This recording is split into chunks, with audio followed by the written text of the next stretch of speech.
Rod Blagojevich, who used to be the governor of Illinois, which is a big deal, had to leave office because he is now up. He's up on charges that he did something illegal. He was trying to sell a Senate seat to the highest bidder, and now he's written a book called Governor. Right? Is that the name of the book? Governor. And it's in stores now, and he's agreed to come in here and say hi to us. And here is the governor, Rod Blagojevich. Who's getting him out? Who's attacking you out there? Howard 100 News? Ed Torian. Oh, Ed Torian. Be careful. He'll hook you up. And then, would you ever consider taking a lie detector test to get free of all charges? Well, I have to talk to my lawyers, but I'm not averse to that. I know what the truth is, and I've done nothing wrong. And, you know, whether I say it there or here in your show or in a court of law under oath, it's the same story. Are you attracted to Howard Stern? I'm impressed with Howard Stern. Can I sit down here? Yes, please. Okay. Now, do we still call you governor? I'm going to call you governor. You know, you can also call me Rod. You can call me erstwhile governor. I'll call you governor. Okay. Why not? Listen, you served as governor. You got elected by the people of Illinois. I mean, that's quite an accomplishment. Where'd you grow up? In the city of Chicago, on the near northwest side, in a neighborhood, probably like a lot of typical neighborhoods in a place like Brooklyn. Were you a middle-class kind of kid, a rich kid? What category did you fall into? Lower working class. My dad was an immigrant. He came from Eastern Europe. He fought the Nazis, spent 4 years in a prisoner of war camp, and then after that he was in a refugee camp for 3 years, waiting for the U.S. Congress to pass a law that would allow him and all these others with these long and hard-to-pronounce last names a chance to come to America. So he worked in a steel factory. My mom was a working mom. She worked for the public transportation system in Chicago. So your parents worked? You didn't come from privilege or anything like that? No. Grew up in a 5-room apartment, you know. But my parents sacrificed and worked hard and gave me a chance to live the American dream. And what happened? You went to college? Yeah. Where'd you go? Yeah. I have a degree from Northwestern in history. Northwestern, and then you went to law school? I went to law school. Are you ready for this? Where? Pepperdine in Malibu, California. Oh, that must have been a party, huh? You ought to see my grades. Bad? Well, I mean, gentleman C scholar. Barely. Really? But you passed the bar? Yes, of course. Did you do it the first time? The second time. Second time? Yeah. Was that a great disappointment to you not to pass the bar the first time? It's almost like your driver's. When you hear somebody who didn't pass the driver's test the first time, you go, "Oh man, I'm sorry." Yeah, it was a great disappointment, but looking back, it was the appropriate thing. It's not like I learned anything in law school. So. Were you a ladies' man in college? Well, I probably shouldn't acknowledge anything like that. Why not? Why can't you acknowledge that? How do you define that? Well, you're at Pepperdine. It's fun. Yeah. The sun. You're not exactly studying hard. You're getting a C. What were you busy doing? I learned a lot about other parts of life that fill you out as a person. Were you a hippie? Were you sort of like what kind of crowd did you roll with? Were you a jock? What were you in college? Well, just sort of like an average guy. Yeah, in college, you know. What was your shtick for getting laid? I'm asking. I mean, were you a drug guy? Were you, no, I was. You never I dealt pot. You never did any of that. No, I think genuine interest in. Ever smoke weed in college?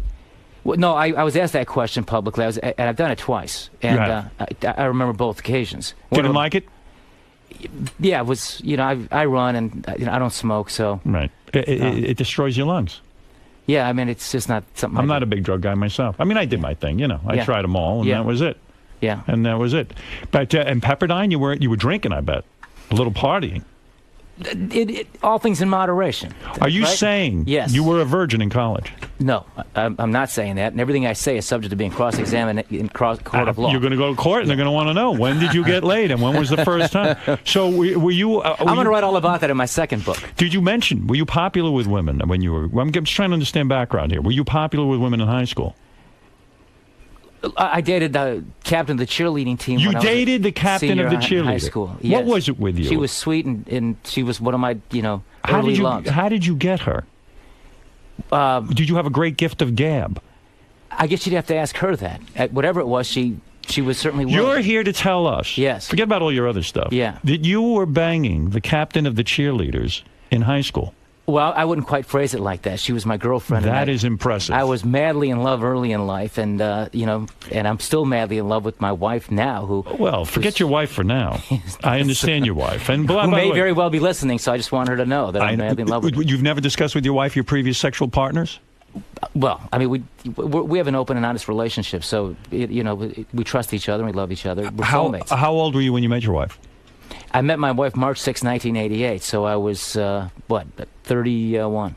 31. Yeah. So you were already a practicing lawyer. I was a practicing lawyer. I was a prosecutor at the time when I met her, and I was just leaving the state's attorney's office in Cook County. Attractive woman. I saw her on I'm a Celebrity, Get Me Out of Here. Yeah. I thought that she was hot and devoted to you. Most women would have left, right? They would have said, there's trouble. Let's get the hell out of this thing. You know, people say that to me. I don't know. You know, all I know is how Patty is, and she's a special person. And it never dawned on me for a moment that there would be any issues between us. In fact, this has brought us closer together. Well, the whole deal with there you are. two. Hi. Hello. Nice to meet you. It's a pleasure to meet you. The whole deal with them is she even, turned against her own family for you. You know, you weren't that popular with her dad, from what I understand. Is that right? You mean to begin with? Well, no. Her father and I had a very good relationship in the very beginning. It's a tragic story. I write about some of this in my book. He's a Chicago alderman, a ward boss, and was very helpful and instrumental in my political career early on. And so he's a politician, a career politician. Okay. Got angry because I shut down a landfill that he was involved in, and he made accusations that he later retracted. There were other issues, and I write about it very painfully in my book. It's a complicated relationship. There are elements of him that I really love and I miss. So you're on the outs with your father-in-law. He won't talk to you. No, I wouldn't say that. We spent Christmas Eve together, but it's a very difficult relationship in view of all that's happened. So he's angry with you. His daughter's involved with you. Now it's the disgrace. So it's like all this shame and everything. It could make you go mental, right? You could crack from all this. Well, no, it's not quite like that. No, except you know what the truth is. Now, what'll make you mental, as you say, is the injustice of the whole thing. All right, so let's assume you're innocent. If you're innocent, and then you go into family dinners, and now the old man's like, I told you the guy was a bum. I mean, it's got to make you crazy, right? Makes you mashuggy. Yeah, right. No, it's not quite like that. It's different. He, frankly, played a role in some of the issues that I have to deal with today because I write about that in the book. Again, there's a Shakespearean element to this story. And what did he do? Did he set you up in a way? Are you saying? You're saying your own father-in-law set you up. I'm saying he made a false accusation. He got angry at me when I did my public duty, closed the landfill he was involved in. He got angry, accused a close associate, political fundraiser, friend of mine, of illegally raising campaign funds. And then he was threatened with a lawsuit. He retracted that, but once he did that, he unleashed the furies, and suddenly these federal investigators. Why did you go after your father-in-law? Let's say your father-in-law does have a landfill or something. He's involved in it. Right. Why go after him? I mean, there's so many things. Like, did you want to look the other way? Well, that's the issue. When you learn about something like that, that's the question I raise in the book. Do you do your public duty, protect the environment, make sure people have the proper permits, you follow the law? Right. Or do you pretend like you didn't see it? Now, it's traditional in that Chicago political environment probably to look the other way. And did your wife tell you, listen, lay off my father? She was caught in the middle of the whole thing. But, she was supportive. And, again, these are very serious things because, again, I'm the governor. I have this big responsibility, and I knew this was going to be a problem. But I did what I know was right. The court sustained what we did. They went back, they fixed their problem, and they continued on in their business. The problem was the accusation he made left in the wake. Serious allegations that began the scrutiny that my administration and a friend and some others unfortunately had to deal with. So when you were a kid, did you fantasize about being a politician? Was this the career you wanted? I wanted to be a baseball player. Right, okay. So when that doesn't happen, like when you go to law school, when you went to law school, you said, hey, this is a good way for me to get into politics. I want to be the governor someday. Maybe I want to. Did you ever dream of being the president? Well, I think anybody in politics at a level like that who gets that high. I mean, I write in the book that David Axelrod, who's Rahm Emanuel's political consultant, called me the day after President Bush beat John Kerry and suggested to me to have an open mind about running for president in 2008. His idea was a Midwestern new face, a governor. At the time, he had the governor of Iowa was a client. He was thinking about me, and he had in Barack Obama. And I write, he had the right horse in the stable, but he was kind of tilling the soil a little bit to see. Figure it out. Yeah. I mean, this has got to be mind-blowing to you. One day you're the governor, and now you've been. I guess the way I understand it is you were wiretapped. Right. They listened to your phone calls. And someone said, hey, this guy is trying to sell Barack Obama's Senate seat. Right. And you've claimed all along that if you listen to the entire tapes, which they will not release to us, if you listen to the entire tape, it will vindicate you. And you are confident that when you go to court, they will play these tapes and you will be vindicated. Am I correct? I am confident that I will be vindicated. I am certain the tapes will set me free. And I'm hopeful every tape is heard in court. Right. Because these prosecutors may attempt to prevent some of that. The great irony here, Howard, is you've got a prosecutor, the heavy hand of the federal government. You've dealt with the FCC, so you know what that can be like. Yep. And they, as I write in my book, the morning before I was arrested, I directed my chief of staff over to the telephone to work out a routine political deal. I told him to work out the tactics that would put 500,000 people to work, create health care for 50,000, 300,000 people. That was a deal I wanted. And then I wanted a written guarantee not to have a tax increase in Illinois for 2 years. Rahm Emanuel and other leading U.S. senators were helping put this deal together. The next morning at 6 a.m., I have FBI agents in my home arresting me, and then the prosecutor alleges he was stopping a crime spree before it happened. He mutilated the truth. So you're claiming that when you say on the tape, Yeah. even the little part we heard, Yeah. I know I'm going to get paid for this seat. You're saying, yeah, in politics, I want the payoff. I want this, and this if someone's going to get the seat. I want guarantees for the people of Illinois. For the people of Illinois. And I don't know that I ever said anything like, I want to pay off or I want to be paid. Right. They made a big stink out of this phrase, this is effing gold, and I'm not giving it up for nothing. Right. And I know what people think when they hear that. The next line is, you know, how much I can get. Yeah, it is simply not that. Now, again, I'd love to tell you what comes next, but they won't let me. And I can only tell you it ain't what they're suggesting it is. And there was never, ever an intention on my part to sell the Senate seat for money. So is your legal strategy, give me the tapes, subpoena the tapes, and I'll play them in court, and I will be vindicated. That's the strategy, right? Well, I think it's not quite as simple as that. There are other evidence and some other witnesses and all the rest. But that's essentially, you know, a lot of what this case is I think, going to be shown by those tapes. Do you lay awake at night saying, wait a second, let's assume what you're saying is true. You're innocent. Mm-hmm. I am. But people go to jail all the time who are innocent. You're facing maybe 20-something years in jail, right? If this thing goes down and people just want to do, let's say they do a witch hunt on you. Let's say somehow they don't release all the tapes. I don't know what happens. Something goes wrong. Right. Aren't you flipping? Would you ever consider suicide if you had to go to prison for 20 years? I actually would. Well, no, but, you know, a close friend of mine just took his life. Right, I know. Because the federal prosecutors were trying to get him to lie about me. He had admitted to wrongdoing on cases not involving me, dealing with contracts with the O'Hare Airport in the city of Chicago, not my administration, and acknowledged his mistakes. And they were going to offer to significantly reduce his jail sentence if he would lie about me. He refused to do that. In the meantime, the sentence he was getting was very significant, 8 years. Wow. And I think maybe possibly threatened with even more. And then just the other day, he took his life and left behind 3 little girls. So are you able to sleep at night knowing that, like, I could go to jail for 20? I mean, what's your life like now? Are you on any kind of medication? Are you? I mean, seriously? I mean, you seen a psychiatrist? Anything? No, not at all. Don't you need to talk to someone about this? Well, I wrote a book and I talked to you and others, and I'm hardly a psychiatrist. Well, but you are a big mountaintop. And Howard, when you're an honest person and something like this has happened to you, when you've lived the American dream as I have, yes, okay, and this nightmare has happened, which is so un-American and not what America's supposed to be, you're still only in America. Where else can you write a book? But come on, you cannot possibly lay awake at night. I mean, I could understand. I would be like, oh my God, I'm going to go. Well, maybe it's because it's not imminent, because, you know, he still has a trial to go through, and maybe he still believes that eventually this is going to all be righted. Yeah, it's scary. It's going to be righted. Is it scary? Of course it is. And do I have those moments? I write about in the book. My little 6-year-old Annie's at her kindergarten graduation when my wife was in the jungle in Costa Rica, and I was there, and my sister-in-law Deb, who was filming it, and she's a big fan of yours, by the way, and sure would love to meet you. She's actually here. I would love to say hello. But my little Annie was sitting there in the circle and with all her little classmates, just so sweet and precious, and I looked at her, and of course, you know, from time to time you have a thought, and you ask yourself, you know, will I see this next year, and will I see... Have you explained to her what went down? Do you talk to the kids about it, or are they too young? The little one has a different perspective than our older one who just turned 13. She's a lot more aware of things. But, I mean, they both are. My wife has talked to them as the need arises, and I think they've done a real good job keeping them, you know, focused on what their lives are. And they're little kids with typically ordinary lives in most cases. Before you got into politics, were you a very successful attorney? I mean, were you making a good living? Yeah. So you were a pretty wealthy guy. I mean, you worked your way up and you made some decent money. Are you completely out of dough now? I mean, are you facing bankruptcy?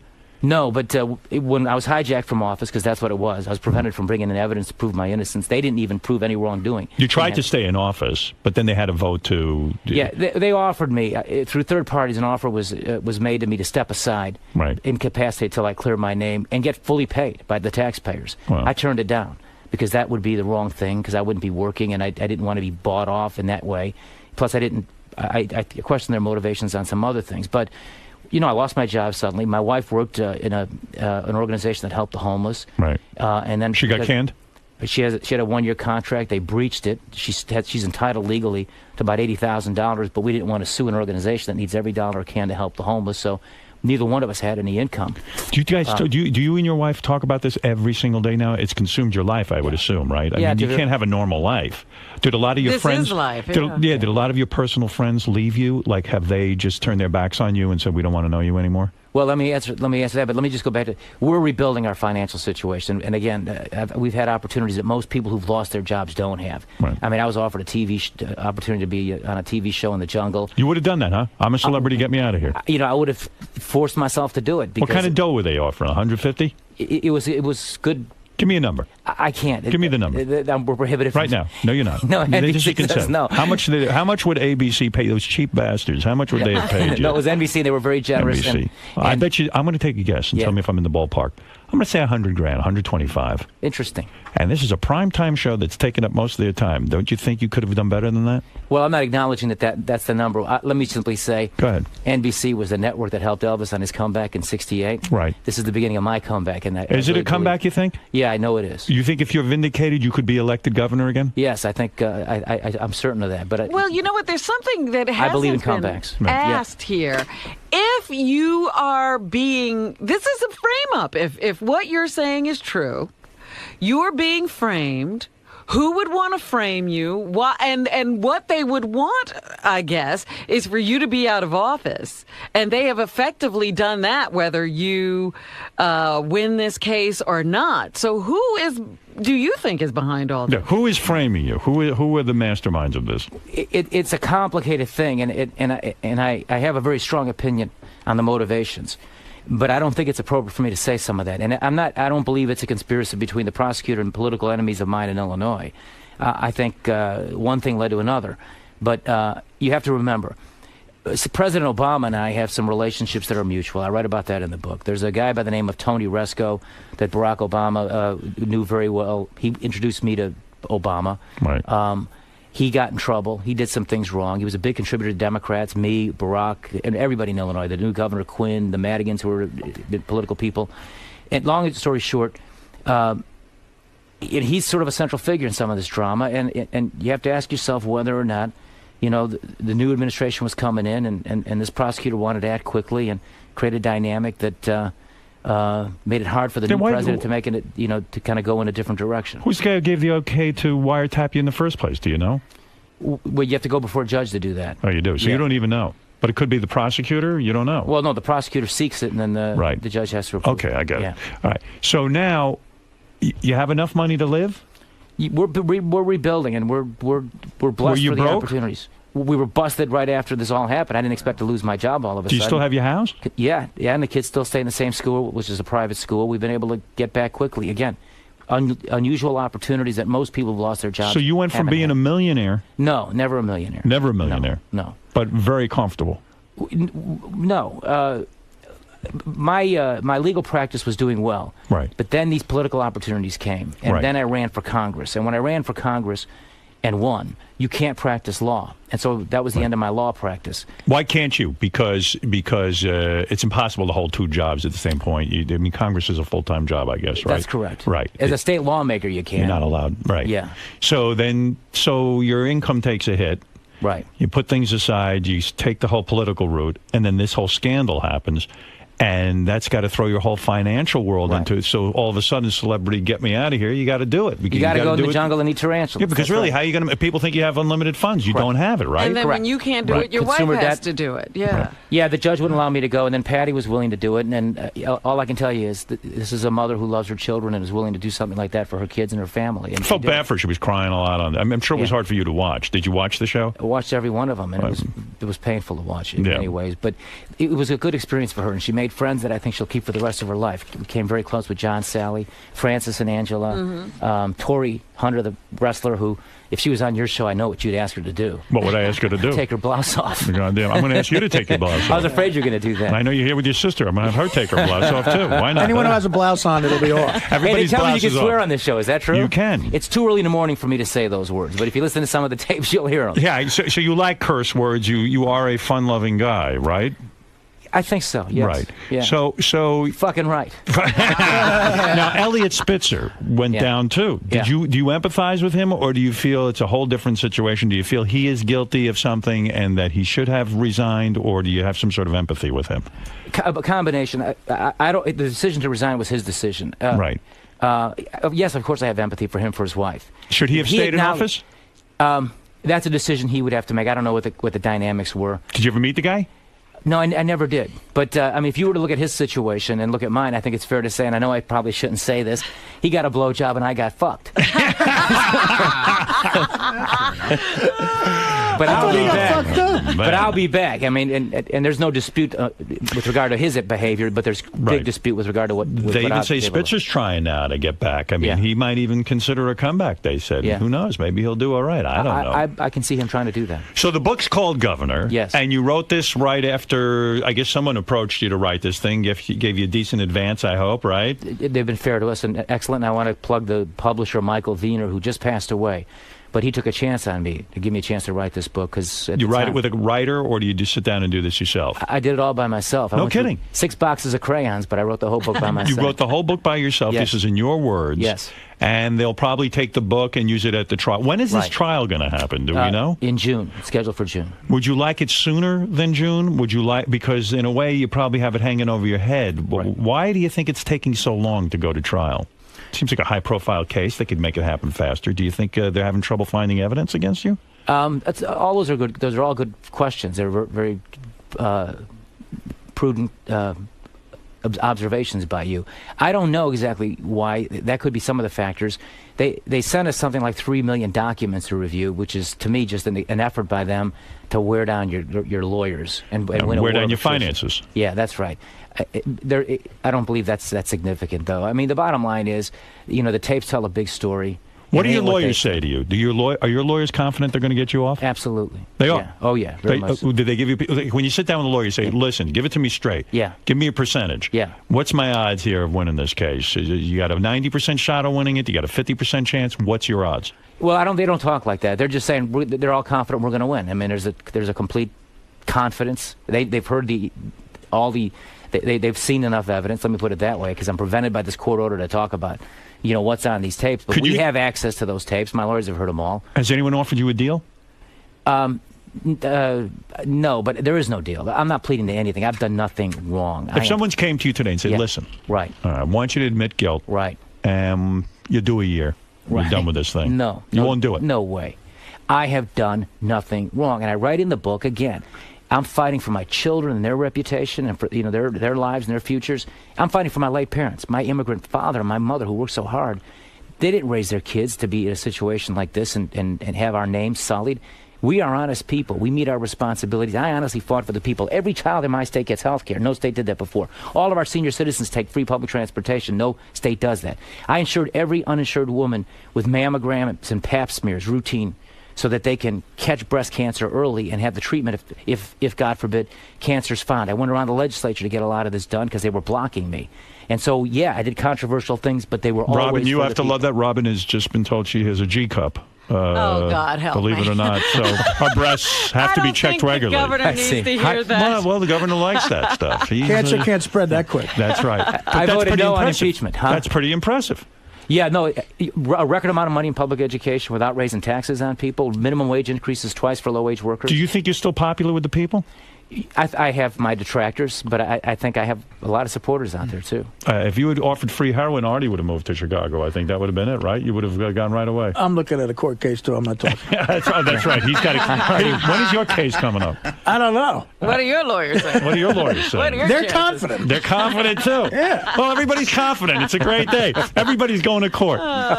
Well, let me tell you something. This is Well, some you story. know what I wonder about? I wonder about the days when he was embattled and people were, sort of demanding that you step down, but you continued on trying to be governor. You appointed someone to the Senate seat, and you were, I guess, at the State House every day trying to get things done. I mean, what was that like? That must have been a nightmare as well, because you're trying to do business and nobody wants to do business with you because you're like a lame duck at that point. Yeah, well, you're worse than a lame duck. You're like You're a pariah. Well, almost a slain duck. Right.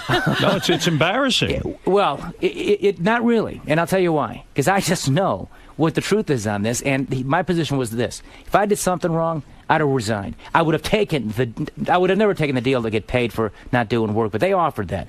There was a lot of reasons why they wanted to get rid of me that fast.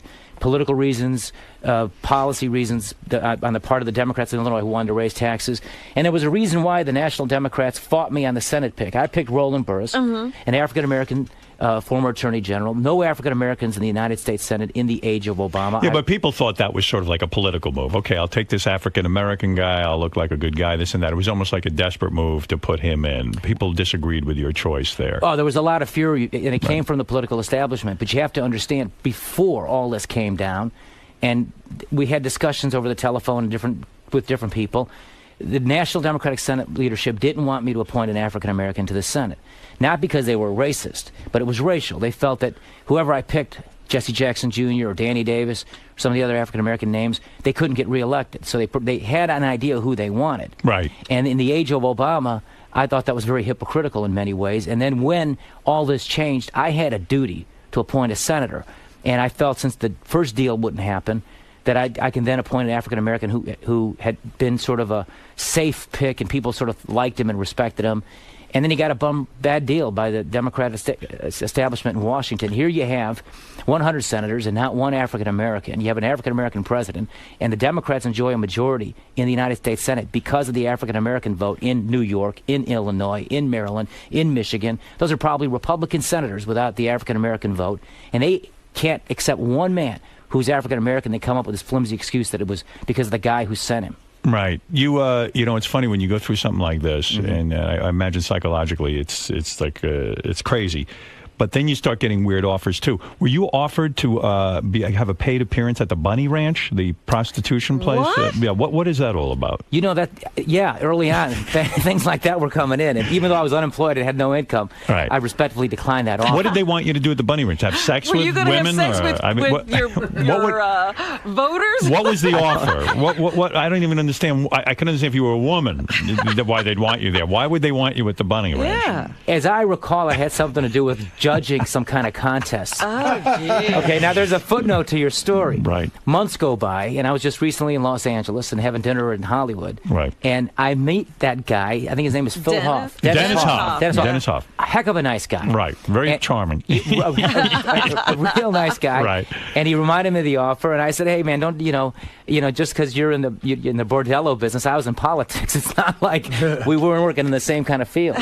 So they offered you a fee to come judge some sort of beauty pageant or something, and that you felt, well, maybe that won't look too good, and that's not your scene. Yeah, that didn't get past. You also turned down an offer to drive a race car and play outfield for a minor league baseball team. Is that true? Yeah, that baseball one was really interesting. I thought seriously about that one.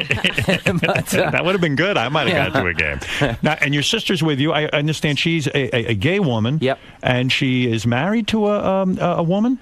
Her partner's with her, Kristen Baker. Hopefully you'll meet her, too. Are you allowed to have gay marriage in Illinois? No, but they love you because back in 1995, you were one of the first big leading advocates for gay marriage, and they love you. Would you have approved of gay marriage in your state if it sort of was up to you? Not that it is. I didn't support that, and my sister-in-law, God bless her, was at a gay pride parade, and on one of them she had a big sign on it, had my name on it with a big red slash through it. Why wouldn't you support, if you have a gay sister, I assume you approve of the very lifestyle? Much so. Yeah, very much. Why not approve of gay marriage? I still don't understand why more politicians won't do it. Are they afraid of the constituency and the right wing and the religious types? Well, it's a great question, and I've read history enough to know that, as Franklin Roosevelt used to tell Eleanor Roosevelt, she used to bombard him with memos constantly every day, and he had a rule where he told her, "Eleanor, I'm only reading 2 of them a day." Right. And she was so interested in social change and a social activist that her heart was in all the right places. But he was more practical as a politician on what could actually get done. Right. You can't get too far out in front where the rest of the people are. And Illinois is not quite in the same place as, let's say, Vermont or California or Hawaii Right. on an issue like this. It's going in that direction. I think there's almost an inevitability to it. Shouldn't our leaders take a stand on something like that, even if it's unpopular? I guess it's just they're afraid to. I mean, you have to try to bring a lot of people into the tent, so to speak, when you're a Well, yeah, politician. look what happened to Lincoln. He got ahead of the crowd. That's right. You got a little too far ahead of the crowd. That's right. Yeah. They shot him in the head. That's right. But you can actually hurt a cause if you jump too early. I mean, if you believe in a cause like that, carefully nurturing it and moving it forward. I'll say this as the governor, I was the first governor in Illinois history to give every gay state employee domestic partnership benefits. I support civil unions, which is not that unusual for a Democrat today, Right. but I've supported that for the longest time. And my sister-in-law and Kristen, if they were to get married, which would be a wonderful thing, I'd be just excited about obviously being I just there. went to my first gay wedding, but I tell you, I love lesbians. You know that I've built a whole career out of loving That's lesbians. an understandable position. Yeah, absolutely. That's a position I took early on. I was way ahead of the pack on that. Yeah. Well, I've had listen. discussions with other governors about that subject. I'll tell you. Well, I've learned a couple of things. Yes. I've learned probably the most impressive thing about you is that you dated the prom queen. No, she was the captain of the cheerleaders. Captain of the cheerleaders. Yeah. In high school. Yeah. Why did you break up with her? I would think you'd stick with that. I went away to college. And she left you. She sent me a Dear John letter, halfway through the year. She did. Let me guess, she told you your penis wasn't big enough. That's what happened to me. No, she I didn't say dated an that. actress when I was very young. I was head over heels in love. She told me she met a guy with a bigger penis, if you can imagine. That's interesting. That's the character builder, though, isn't it, Howard? It sure is. Yeah. When you lose someone like the head cheerleader, Yeah. is that even a bigger disappointment than losing your office of governor? I mean, it's got to be a mind blowing. Or does it prepare you for something? Right. Yeah. Did you say, look, I know disappointment. It's not a big deal. I can get past this. My dad used to teach me, a lot of things, more by example than by sitting down and talking. He wasn't that way. But one of the things he actually did say was, you can judge who you are not by how many times you get knocked down, but how many times you pick yourself up. That's true. Yeah. Do you ever go on Facebook and try to contact her and see if she's around? No. Nothing like that? It's like, Do you know if she's fat now? Because that would be great. That would I be know great. what you mean. Yeah. I don't. don't Let know. me tell you something. I am madly in love with my wife. No, I understand, but still, I'm in Yeah. love with my wife. Yes. But I always go back to see old girlfriends to see if they got fat. I heard she's always- enormous. That's right. Yeah, yeah. I heard, yes. We looked her up. The cheerleader's enormous. I'm on I her don't Twitter think so. page right now. Yeah. That's right. She wasn't that. I don't think she had that propensity. Right. Well, let me tell you, it's impressive resume. I mean, the sexuality of all that. Yeah. Now listen. The governor has written a book called Governor. Are you going to make any in-store appearances? Are you going to sign books, or is that too wild for you right now? No, happy to do it. Right. Has anybody approached you to go do some in-store stuff? Yeah, there's some discussions. Yep. So you might do it. Oh, yeah. Very much so. Well, Howard, how are you feeling now? Are you feeling swayed? Look, you want to know the truth? Yeah. I honestly, I'm a big dopey guy. I don't know the evidence. I don't have evidence in front of me. I don't know if you seem like a really great guy, nice guy to hang out with. And that's the key to being a politician, a man who can make you feel important. They said that about Bill Clinton. Walked in the room, suddenly you were the most important guy in the room. He just had that way of reaching out and making you feel included, and you don't seem full of yourself and all of that. Right. But the fact of the matter is, I don't know the evidence. Right. I haven't heard any tapes. Like you yourself say, if I could hear the tape, that would be the end of this. We could end the whole controversy right now. I'm pulling for you. If you have been wronged and someone has set you up, I think it would be a travesty, and I'll be the first person to back you to get you back in office. Yeah. Because it sounds like you're a sincere guy. I appreciate that. And if you go to jail, I'll forget your number. What am I going to do? Listen, what am I going to do? Well, right, Rob? What, are we going to visit him? I don't know. I don't think we're going to go and visit, no. You won't have Do you to. want me to visit you if you go to prison? I'll come if you tell me right now you want me to visit you. Look, you've never gone to prison. Right. You're not going. Hey, Neither one of us seriously, are. If you have to go to prison, Yeah. I hope you don't. I Neither really one do. of us are. But if you do go, Yeah. I mean, first of all, like ex-cops always get the crap beat out of them and stuff. I mean, What does the governor get? Although I think they'd send you to like a minimum security kind of place. You know what I mean? I don't think they'd give you the hard time. You know what I'm saying? I mean, have you looked into that at all? It's different. It's not county jail, and it's not a state prison. Let's not even talk about it. It's just not going to happen. I know, but even the guards, the strip searching, the anal cavity search, they're going to do the whole thing on you, man. They'll be, hey, look, hey, Governor, I see a hemorrhoid in here. I mean, that's... Hello. That's, hello. I hear an echo in here. I mean, can you imagine? Who else wants to look at the governor's ass? You know what I mean? Yeah. I don't mean to make light. Yeah. I mean, I would be in a. I don't even think I could leave. I don't know how the hell you're smiling and able to leave the room. Even if, what if they set you up and let's say you're completely innocent, Yeah. and then you get in cavity that's searches. the biggest fear. I mean, I don't think that far ahead. Perish the thought. You are one fucking funny guy. You know that? Let me say that. But that ain't going to happen. It's not going to happen. The truth. Let me just leave you with this. I mean, I don't know how much time you have. I got all day. Go ahead. Here, the accuser gets up, locks me up, has me in a cell. While I'm locked in this little tiny cell, that guy gets up and says he's stopping a crime spree before it happened and alleges I was trying to sell a sentencing for financial gain, right? Right. I write in my book, the day before, I direct my chief of staff to work out the tactics on a political deal that we've been discussing for weeks and weeks with top U.S. senators, Harry Reid, Menendez from New Jersey, my senior Senator Dick Durbin, former Speaker of the House Republicans, Denny Hastert and I spoke about the possibility of this, and a lot of other people. The long and the short of it is, somebody is lying.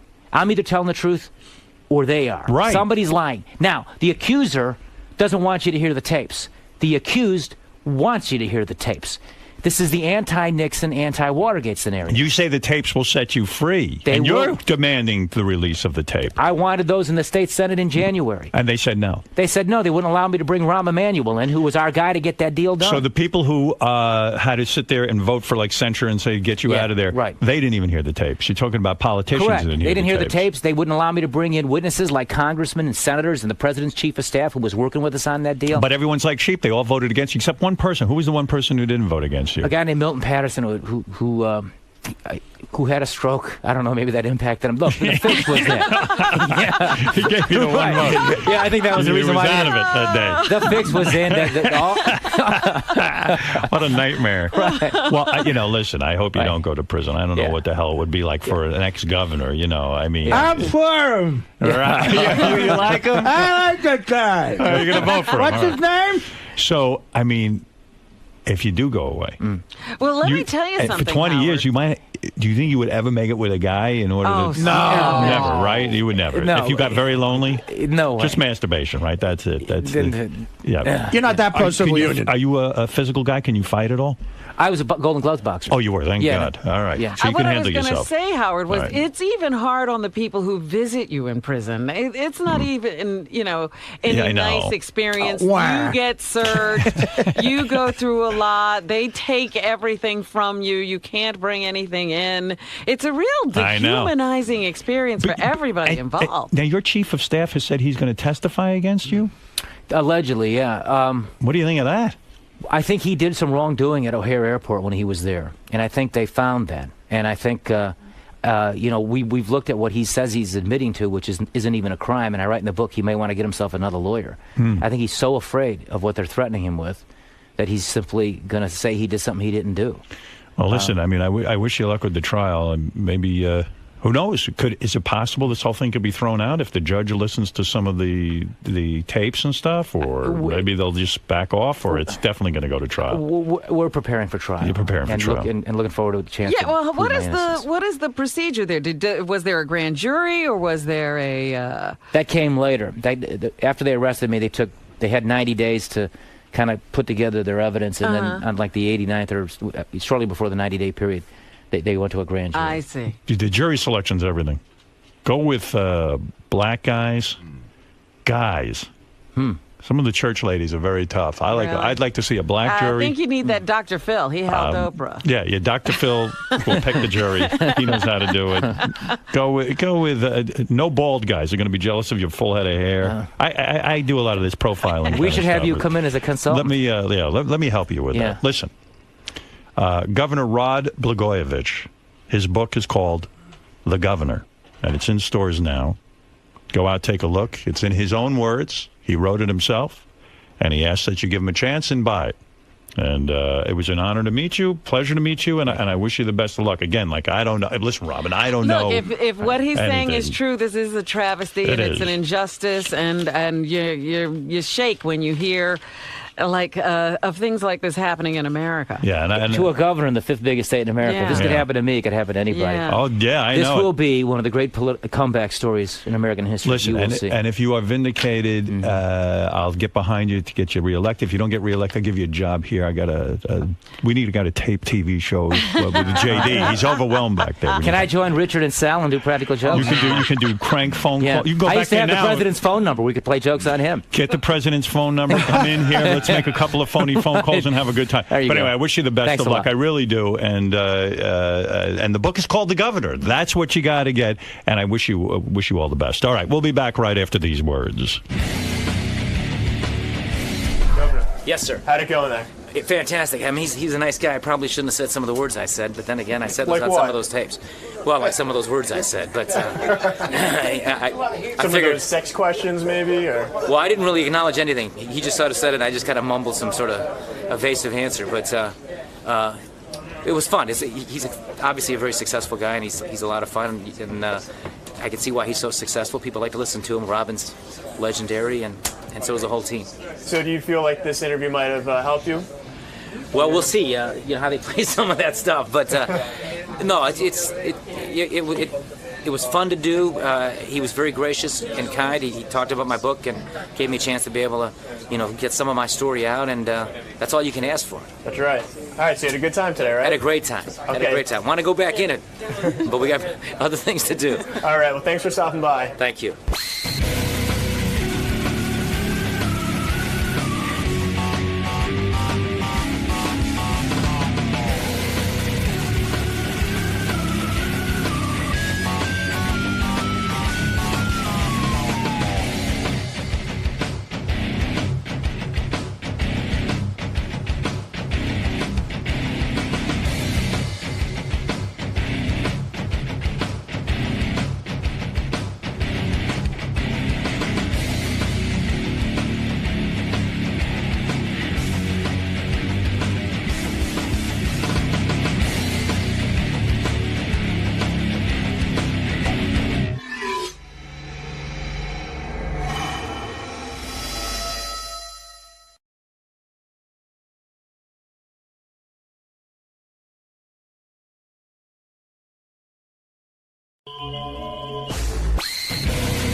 Make sure the light's on. You can't tell. You can't tell. Yeah, but put your hand there. What the hell is wrong with you? Make sure. So reflects. See how bright it is.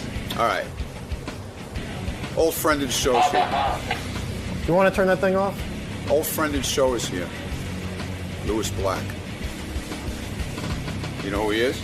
I know who Louis Black is. Sure. Yeah. Louis, good morning. Good morning. How you doing today, man? I'm good.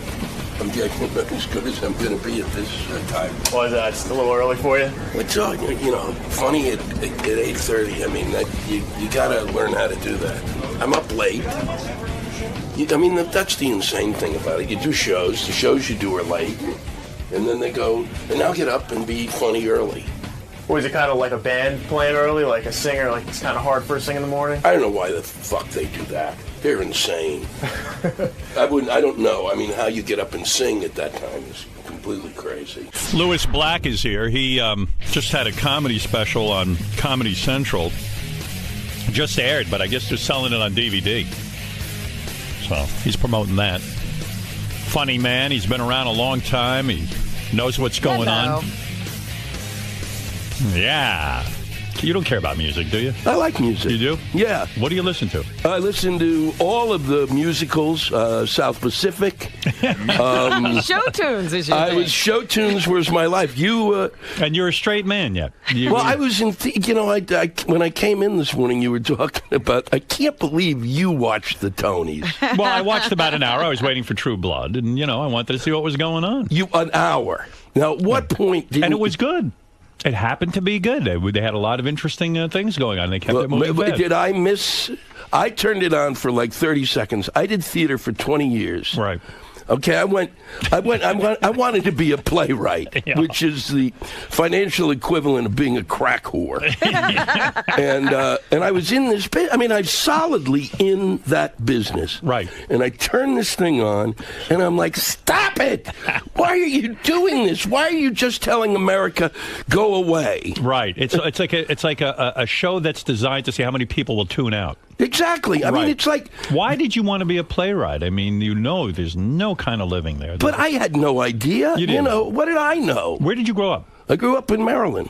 Oh, and like you were like a kid from the suburbs, and you said, "Oh, yeah." And then my parents, and then they took me to the theater, and I had that moment that most men, most gay men have it immediately. Right. You rarely see it in a heterosexual where the light came on. Did you actually get to write a play? Did you write? I wrote 40 plays. Did any of them get made? Were they produced? I produced them all. Yeah. And some were done. Arena Stage did readings of my work, and now that you're a famous comedian and you have success, has anyone gone back and looked at these plays and said, well, maybe there's something here, something we can mine, something we can put on Broadway? You'll love this because it's a story about abuse. Right. So I mean, you're in this business. See, there's this level of what you go through in negotiations and stuff. Right. I'm in theater. Right.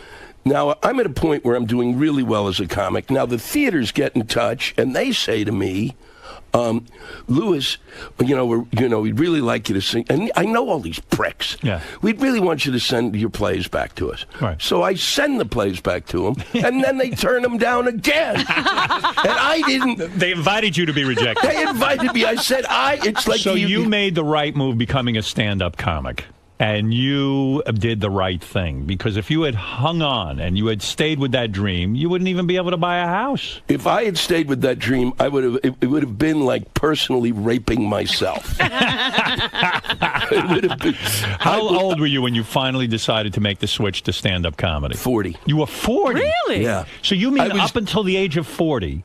I was in a dream world. You're kidding. Maybe that's why I never... That's what's going to happen to Grillo. You're right in a way, because... I mean, I hadn't heard of you as a young man. You would think your talent would have come out and you would have been it's really weird. Are you bitter at all? Is it like a Rodney Dangerfield type story in the sense that, Rodney didn't start his stand-up career until he was in his 40s? No, I'm not, because I really kind of liked what I was doing. It's that thing, if you really like what you're doing. You're not bitter. You don't give a shit. But did you have to have other jobs? I mean, No. you were making a living? I was so fucking broke, it was scary. So I would Would women go out with you and stuff, or were they just like, this guy's a pariah? Oh, no, of course they do. But, you're the playwright. So, see. It's like... They wouldn't marry you. It works for, it's good for like 3 days. Right. And then the romance really goes. What was the most successful play you had? Did anything actually make it to Broadway? No, but something was actually... This is what actually ended up driving me out in part. I had a play that was optioned for Broadway. Right. 7 years. Meaning they give you $2,500 for the rights of this thing that you put your blood in. And then every year somebody else would turn it down. Carol Burnett turned it down. Mary Tyler Moore turned it down. It went to everybody. Wow. And then I finally... Were your parents very disappointed in you? Like, wow, we had high hopes for you, and here you are. You're this failed playwright. Were you just were you the black sheep of the family? No, my parents are nuts. They were actually very supportive of it in a perverted way. I think and my brother had been successful, and was doing. Was it embarrassing though when you would go home to like a family reunion of Thanksgiving and your brother's the success? Oh no, because I could borrow money from him. Yeah, so he was supporting my habit. Wow, everybody was an enabler of this horrible career. But my mother was always like, my mother in part was, it was if you're not gonna be a doctor. At least marry a doctor. Right. And then when I didn't marry a doctor, she kept saying, go into the healthcare industry. This is 20 years ago. There's like $1 billion coming down the pike. Right. No. So she ended up, she would kind of on a perverted level, she was upset what I was doing, but if other people around her friends and stuff would make a comment about what I was doing, she's going, they don't know shit. They don't know what you're doing. So they don't understand the work that you do. So at 40 years old, when you make the switch to stand-up, you're like starting out like sort of behind the 8 ball, because most guys have been doing it when they were young. Yeah. And all of a sudden you show up at 40, and now you're going to start being a stand-up, and you got to come up with material, and you don't have... But I had been doing it on the side. Oh, you had? Just for fun, but like as a hobby. Do you like... Which is even more psychotic. Do you like doing stand-up comedy? Every comic I have in here, they're always trying to get off the road. They hate the road. They hate being a comic. They want a TV show. They want this. They want that. They hate it. I love it. You love it? Yeah. Do you think you love it because you started it really late in life, in the sense that you went... And it's successful? And what helped was was breaking through that thing where I go from clubs into theaters. Right. It's tough not to like something when you show up and 2,500 people are there to see you. Right. And you're working these fucking stages that your plays should have been on. Right. So there's a certain amount of joy. But how many dates a year will you be out on the road working? About 150. 150 days out of the year. So you're never home. I'm home it's not so bad. I'm home 3 or 4 days and gone 3 days. Where do you live, in L.A. or New York? No, I don't. Who the fuck can live there? I just can't. I'm not good there. But aren't there more opportunities if you're in L.A.? And I don't give a shit. You don't care. No. What kind of opportunities? I don't know. You know, the I don't opportunity to play Dickie the Fart on the Smelly series. I don't know. I mean, there's certain things I would like to do out there, but everybody who works with me, managers, agents, lawyers, they're all there. Did you make your move into theaters and things because of your association with like the Jon Stewarts and that whole thing? It was Comedy Central. I had done 5 or 6 specials for Comedy Central. Nobody had done that amount of stuff. And, right. And then I did, I was doing on John's show, and I did a ton of Conan's. And then we toured. Mitch Hedberg, right. David Tell and I did a theater tour, and afterwards they said to me, these guys said, "You want to tour theaters?" I went, "Yeah." Yeah, sure. And then as soon as that started, I leased a tour bus. So you do that, and that helps. When you say a tour bus, in other words, you don't have to go to a hotel. You sleep on the bus. You do the whole thing. No, we go to the hotel, but you basically, I'll fly in somewhere, and the bus will be there, and then we'll drive and do 4 cities. Right, and the bus is comfortable, so you kind of have, you got some video games on there. You got some things to do. Well, I got everything. I got, got a bed, DirecTV. I got the Sirius. I got the Wi-Fi. I got a desk I write at. It's your own bus. Yeah, well, I don't own it, but yeah, it's basically mine. And you're there alone. In other words, if you want to take a dump on the bus, what do you do? I get to. You do? Yes. You make a duty on there? Yeah. And that's the whole concept. Right. You get to take your... Who cleans that out, actually? That's what I want to know. There's somebody somewhere. You don't even know. I don't even want to think about it, but... So it's different, though. A comedian, you're pretty much alone in this big bus. No, I've got a tour manager. Uh-huh. And a merch person. Yeah. And Look at you. A merch and person. a guy who does sound. And the merch person now is, and I've got to ask this, was someone who, when you guys were in Washington, was one of your big backers and a friend, Lenny Hughes. He was a reporter for the Washington Post. Oh, Lenny Hughes. That sounds familiar to me. Sure, plenty. I wanted to bring him in. I'm bringing him in next time. And what is a merch guy? Like, what kind of merchandise do you sell? Are you kidding me? T-shirts, posters, You're kidding me. DVDs. There's a Lewis Black T-shirt? Oh, yeah, there's hundreds. I'm in the 7th generation of Lewis Black T-shirts. No kidding. Who generally buys these? Hot women? No, there's women, overweight women. Overweight women, yeah. I saw an overweight woman wearing a Lewis Black T-shirt. No, it's a whole spectrum of people buy these. Yeah, and so that's a whole industry in itself. It's basically it doesn't. I'm not making it. It's not the Rolling Stones, but it helps. And they want. The people seem to want it, and they yell if you don't have it. By the way, look at this. Someone just handed me a note. The guy who cleans the toilets on your tour bus is an unemployed playwright. That's what he does for us as side business. I can't even believe it. So, but you go out, you do the tour. Yeah. And you're probably talking about what's topical, right? Of course. So you constantly write new material. Yeah. You're a very topical guy. You'll open up a newspaper and what? Jokes just come to you. It's that easy. It is. You know how easy it is. You open the paper, parents send, and before you even know the information, girl, the boat capsizes, 16-year-old girl in the boat. You have no information. It's all you've got. Right. And my first thought is, who gives gives a shit? Let her die? Well, are you fucking kidding me? You got a 16-year-old girl who says, I'm going to go sail around the world, and nobody stops her? Right. It's crazy, right? And the father is looking for a reality show. Well, and then I thought, it was unbelievable. She's sailing around the world. My mother wouldn't let me out the door to go to Woodstock. Are you kidding me? It's the truth. But that whole reality show, I mean, it's spawning a lot of problems. Somebody's got to just put a kibosh on this thing. Yeah, parents are making their kids do dangerous things for reality shows. It made me pine for having children, though, because I thought then maybe if I had children when I was younger and was born now, right, then I wouldn't have to have done this shit and gone through the playwriting thing. I could have fucked them up. Are you sad you never had kids? Do you think the playwright thing is the reason it kind of delayed your growth? Oh, it really, yeah. You never married because you weren't making a good living? Oh, yeah, no, that whole concept of, God will provide, fuck you. But are you happy? When people say, oh, don't worry, God will provide. Well, that's how Walmarts were built. Yeah. Billions of people going, oh, yeah, no, it'll work out. Let's go buy 600 pounds of soybeans. I have so many friends. We have a guy who used to intern for us. He's about 38 years old. He was on his way to be an electrician. We know he's having trouble, but he wants to be an actor, so he gave up the electrician thing. There are a lot of people who don't realize their dreams. Is that what you're saying? Yeah. It doesn't always work out. Yeah. You're one of the lucky ones. I'm extremely lucky. Yeah.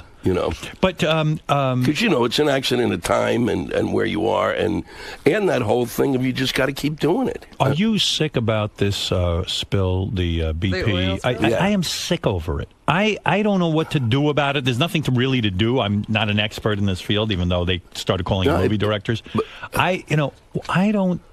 Your head can't even get around it. You kind of go through Haiti. Yeah. And that's more than you can bear. And then but Haiti, you can build it. Who do we blame? I blame, now the original, I said this on the air. A lot of people wrote me letters saying I was right on, but some people told me I was crazy. Okay. The original the original Bush, the first President Bush, he made it so they capped, it could only pay $75 million if you're an oil company if something catastrophic happened. Right. $75 million, that's your penalty. Yeah. Now, to them, that's like 10 cents. Yeah, because they make billions and billions and billions of dollars, right? Mm-hmm. And then it got even more laissez-faire. Everyone started saying, well, the government shouldn't interfere. These guys have to go out after all and lay out some money, and they have to find oil and all this and the other thing. And then the other day, somebody was blaming Dick Cheney. I didn't even catch why it was Dick Cheney. Do you understand why Dick Cheney is to blame? Well, no, he's not. I don't know how much he is to blame. Who is to blame? Well, I had heard the rumor because we don't get information anymore. In order to get information, this, you wake up in the morning, you start looking at 400 things, and you go, well, this is Dick Cheney. I heard there was a $400,000 piece of equipment that should have been put on this thing, and they went, nah. Dick Cheney went, nah. And Halliburton, his crew, is the one who put the cement on. And I think Halliburton, anytime, now that's got to stop. When they apply for something, you go, no, fuck you, no. Because everything you've been involved in has been, you're either stealing us blind, or you don't know what you're doing. And yet we keep seeming to go to this Halliburton. Every time there's a catastrophe, Halliburton's been there. There was something that it was we have to have Halliburton. They're the only ones who can do it. Yeah, that was the war. The war, and they're the only ones who make cement. Yeah. They're the only ones left who make cement. They bought every cement company in America. For a while. And then they had this, and then they got another group, and I can't remember the name. When I did the USO tour twice, and the guy serving food, there's like a spin-off of Halliburton, and I can't think of. Damn it! I can't think of the name because I'm like a stroke victim now. So all of the guys, the Army doesn't serve its own food anymore. There's a group of people making a profit, and they've got like these people from like Slovenia and Bacchus, and they're sitting there throwing the grub out, and these fuckers have hired Halliburton's subsidiary has hired them, pays them 20 cents, and shows them pictures of good teeth as if someday you'll have a dentist, and they just fuck them. And then for a while it was like Halliburton was providing even the soldiers who go over and fight the war. Security guys. Yeah, right. Everything. They were a full-service agency. You're right. Why don't we just say no to Halliburton? I think all our problems would be solved. That's the start. Yeah. And then I think, too, the one thing that we could, it's just at this point, don't we learn the lesson of, we seem to only learn things after. Right.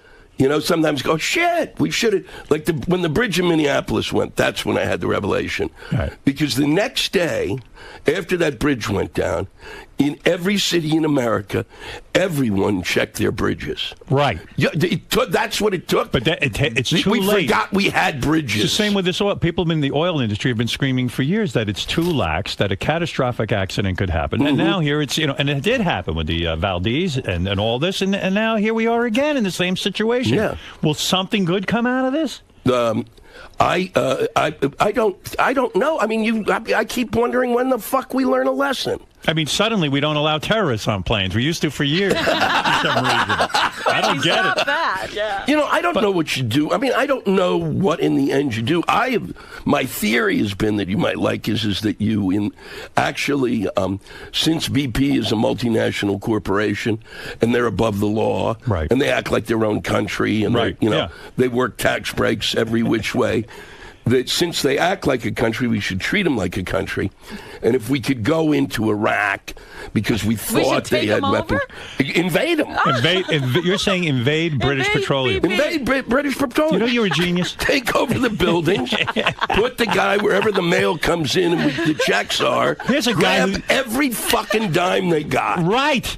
That's what you would do to a country. Exactly. And I'm sorry about the British pensioners. It's called Tufsky-Shitsky. We have to. They're attacking us with oil every day. And then they don't even tell us how much oil they're attacking us with. How old are you now? You're about my age? I'm 61. You're 61. So you're from the same generation. Yeah. What were we called? The baby boomers. The boomer, yeah. Didn't you think our generation was going to be great? Didn't you think like with Woodstock? And did you think everything was going to change? And people like you would have thought marijuana would have been legal by now with our You're generation. doing my act. This is what my act is about now. I finally said, I go on stage, I go, we're the generation who's going to change the world, and we did. We made it worse. But I always knew it. Our generation growing up was so selfish and so sort of out of control. I couldn't imagine our generation doing anything great with this country. And I always dreaded the day when guys from our generation would get into power and be the president of the United States. And they have fucked everything up. Yeah, but I don't think those two fuckers were representative. Clinton said he didn't inhale, so fuck you. You're not even a part of the group. Right. And Bush is a shitty preppy. Right. And that's what he represents. I mean, he's a preppy.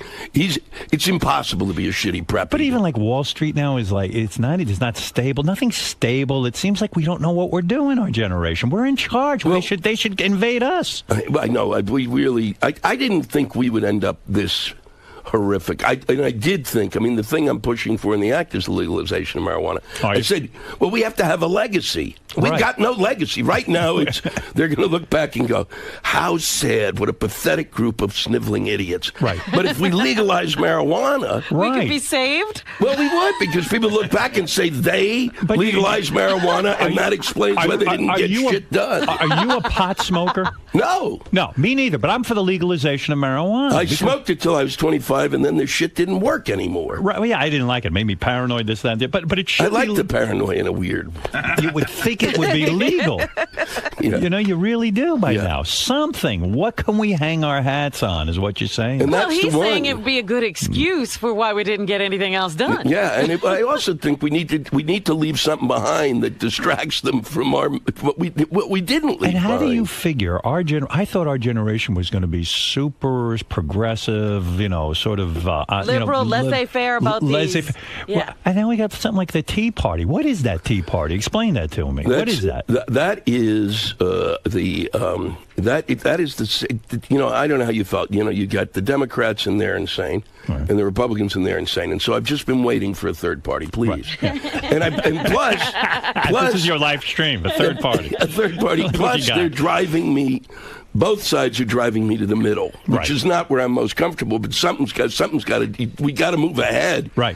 And so, who shows up? The Tea Party, right? And they're just as insane. You're right. But they're like the retarded wing of the Republican Party. And they're pushing the Republican Party. And their hero is Sarah Palin, right? Who make shit up. Right. At what point do you allow... You can't be making shit up. Right. You can't say, oh, they're going to be death panels, and because it comes out of your mouth, it's fucking real. So she's a disaster. And that's the third party. And that's the third party. And then they've got, and every so often they're nominating people, you just go, the woman who said that, what a real family is a man and a wife, and the wife stays home and the man goes to work, and that's the only real family. And how do you not at that point go, send in an emergency group that grabs her and takes her to some sort of place for counseling? Well, now that you explain the Tea Party, I realize what I need. I need a fourth party. Let's keep going through the parties till we get a good. We need some new party. We do need a new party, and then these are the same people who said,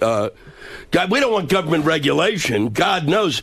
Who do you want? You don't want anybody to look at the fruit, you fucking idiot? Yeah. And they go, no regulation, but the shit hits the fan in the Gulf. They're going, where's the government? Where's the government in this? You can't fucking have it both ways, you fucking dicks. That's what I said on the air. I said, everyone's screaming, no regulations. Bush was, listen, my friends are in the oil company. Do the right thing. Yeah, and now everyone's screaming. I will turn on Fox News. They were the ones for the last 8 years been saying, listen, less regulation. Get out of company's way. I see the anchor man, and he goes, can you believe the government isn't on top of this? Right. I went, well, you told them to not interfere in the free market. But when Katrina happened, it's not the government's job. Yeah, all of a sudden, it's madness. Yeah. I mean, it really is just flipping out. Therefore, we've flipped out completely. And then this old bag makes a statement the other day. You know who this is? Helen Thomas. Oh, God. Yeah, she says the Jews ought to get out of Israel. Well, that's like saying to you ought to get out of America, go back to your home. Oh, I know, but she was 89. She's senile. She's like my mother. My mother's not senile, but she's got no editing equipment. My mother said, my mother turned to me. Yeah. We're in Vegas. We're all sitting around a table. You took the whole breakfast. family there? Yeah, we're sitting, because she loves. Now you're the success. They love it. Yeah. Now you're the big success. Now my mother, who was kind of a socialist most of her life, is going, what's with this hotel room? She suddenly got rich. Oh, yeah. She's got notes for the staff. That other brother's forgotten. So you're in Vegas. So we're in Vegas. She says to me at one point, out of the blue, you weren't, you and Ronnie weren't really my brother. You and Ronnie weren't really my idea. What? She said, it was up to me. I didn't really want to have children. She points at my father. She goes, it was all his idea. Yeah. And I'm sitting there looking at her, and she goes, I guess that's not something you say to your child. You think? So you think Helen Thomas is like... I just think the editing, that whole section... It just breaks down. Yeah. I mean, the sad thing is when you look back, you got to remember, too, when Nixon was, fucking up big time, Helen Thomas was the one... She was the one sitting there asking. She was the one who always asked the questions. Mm-hmm. Right. So, she could, she probably, and apparently she thought about this. She's, this had been in her head. Right. And she's Lebanese, so, it was like, you can think it, just don't fucking say it. They forget. I guess when you get old, could you imagine how great a comic you're going to be when you hit your 80s? Oh, I'm going to be spectacular. There's going to be no censoring you. It's going to be good for you. Yeah, I'm going to do it completely, and I'm going to sit on stage on a toilet. Is it fair to say that when you hit around 80, 89 years old, your I hate Jews filter breaks, and suddenly you just let it all come out? You spent a lifetime hiding your hatred of the Jews, and then it just goes... There was a backup in the septic tank. I know one guy, his I hate Jew filter broke when he was 4 years old. Right. I think that guy's name was Hitler. He goes, I'm just going to say it now like a senile old woman. And look, it got him very far. So you had your TV special the other night. So let me understand what's going on. The TV special aired on Comedy Central. Yeah. But you're now promoting it as a DVD. Well, no, here's the thing. It was 42 minutes of this movie that we made, right? Of a concert I did, which was an 80-minute concert, right? And, and Comedy Central bleeps it.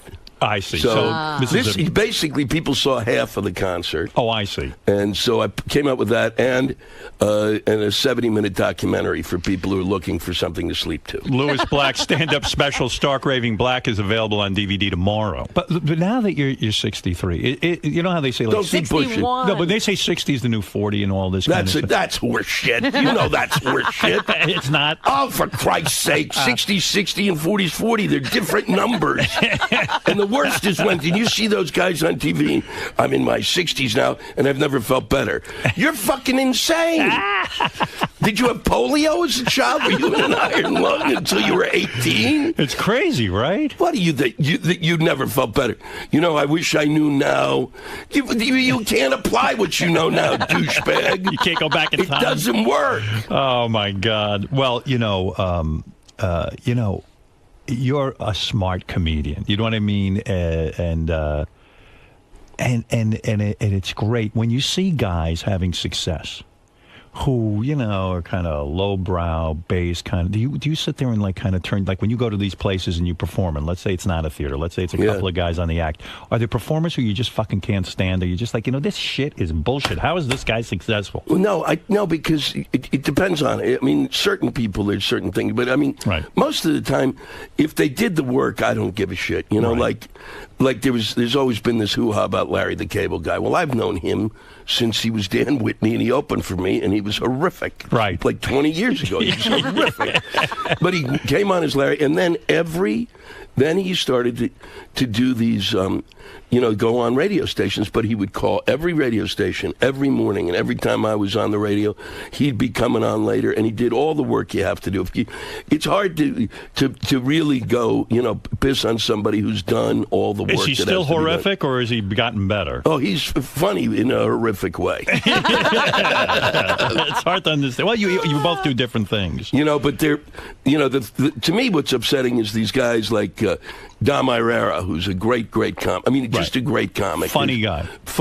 And if in the time of like when Sullivan was on, would have been kind of an icon. Yeah. Right. It doesn't get the due. That's where I get upset. Not that others get their due, but the people who really should get the due don't. I know. And what can you do, really? I mean, I guess when you have an opportunity, you promote guys like that, and you do that kind of thing. Yeah. Yeah. No, it's a tough business. It really is. And I look at it, and you've paid your dues. I mean, I read somewhere like a couple of years ago you got hit in the head with a bottle on stage. Yeah, it was in Bonnaroo. And, Bonnaroo. It was a music festival. It was a music festival. And they now have that's got to be hard to be the comic at a music festival. Well, except they have a comedy tent, but the guys in Government Mule asked me to join them. They were, all these people were sitting in, and they wanted me to. Here's the bit. It's that they're going to be playing an instrumental. I'll come on stage. Then they'd ask me to sing, and they're playing an instrumental, and I get upset that they're playing.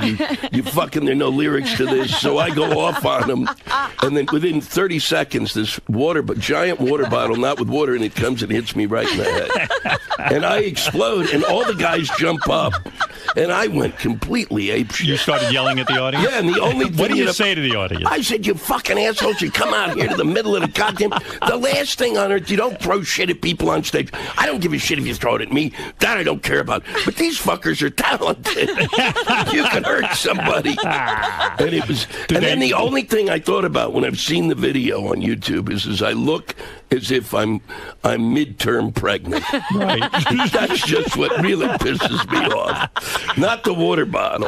Because you're such an original, do you find that other comedians steal your material? Now, I've always heard this about stand-up comedy. People go nuts from this. Yeah. That this one's accusing that one of stealing. This one accuses that one. And is it really going on? Like, do you go in a club and then see your act somewhere else? No, I don't really. That rarely happens with me because I don't really write punchlines. You don't? How do you work? Do you sit at home? You don't write? You don't sit and write? I don't write. I do everything on stage. I go up on stage. Explain that to me. I don't understand. In other words, same thing you do. You sit down and you start talking. Do you write this down? No, I don't write it down. What, this shit? How would I write this down? But wait a second. You've got to have something in your... I mean, there's certain things that you... There are things I know I'm going to talk about. Yes. But if you saw my...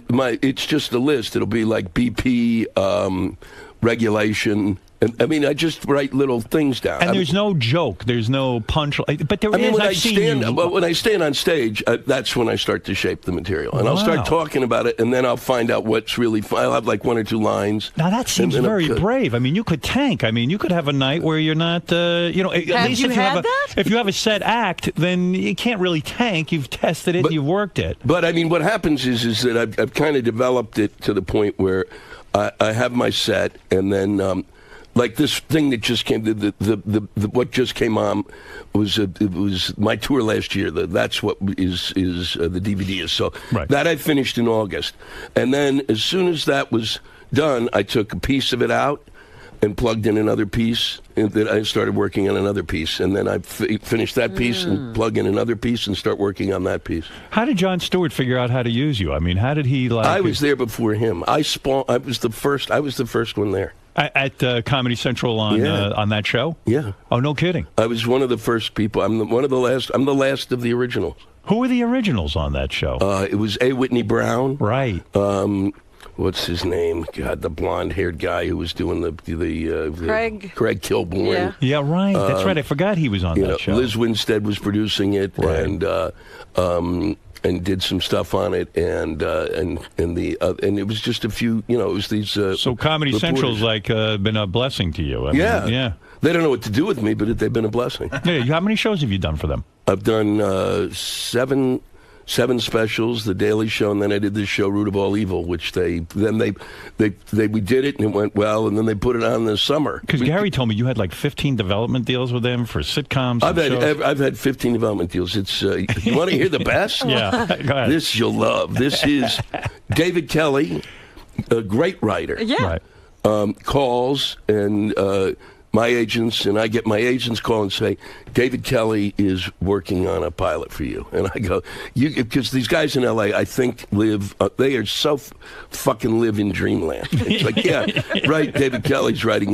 When that happens, why don't you call me? Don't you guys just make shit up? They do. They do. Yeah. So then David Kelly...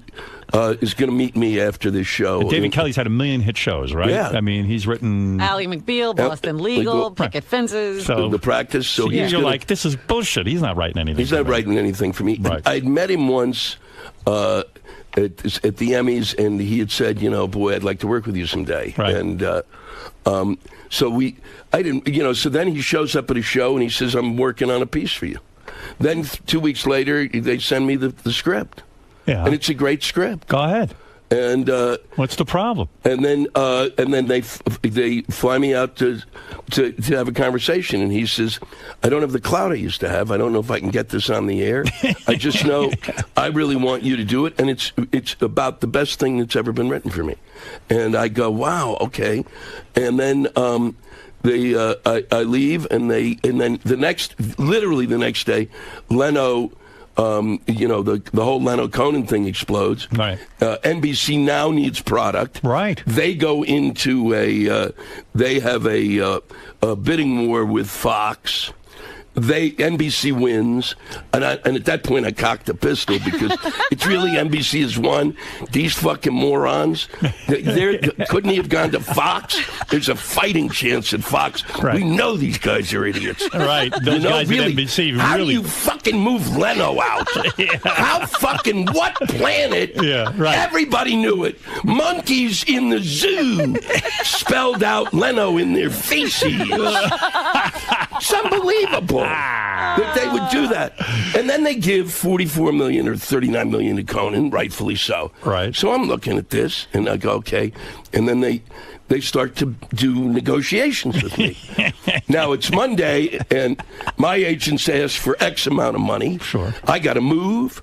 It's all, basically, the show is totally written because of me. Right.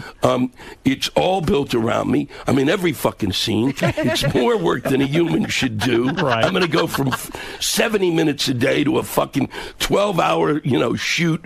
I'm going to weigh 300 pounds by the time this is over. And they're all going, if it's a hit. And I'm going, if it's a hit, we're really fucked.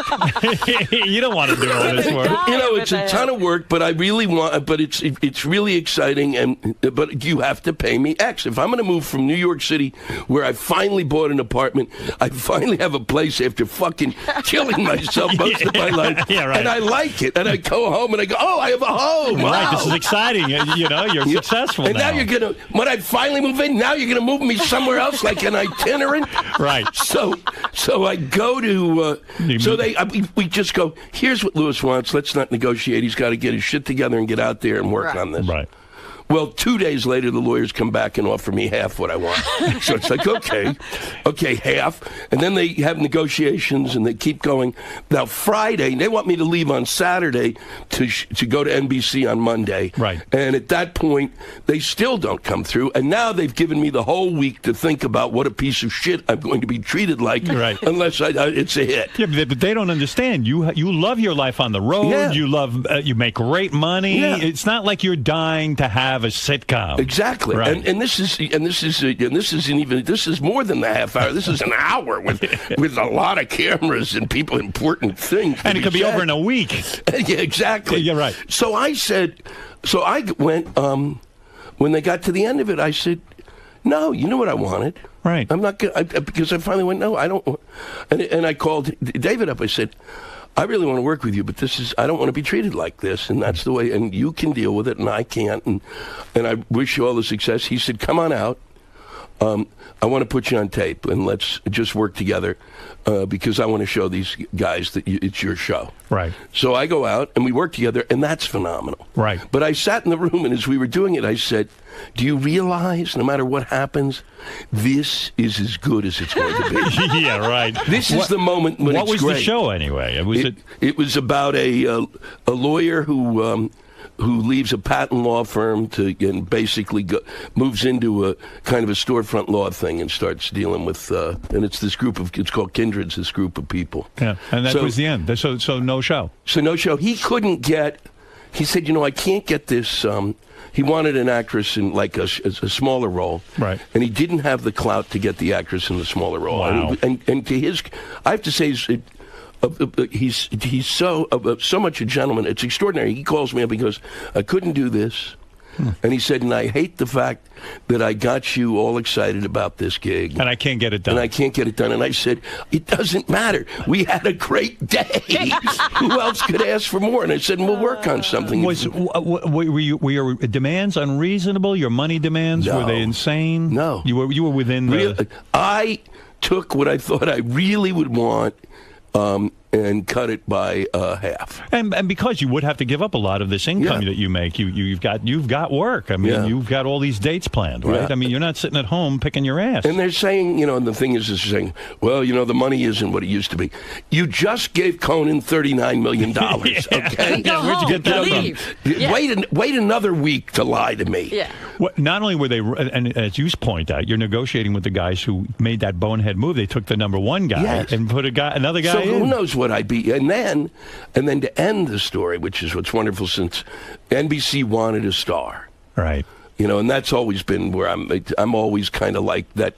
I'm in the next tier, which is fine. Right. It's just enough celebrity that it's fun. Right.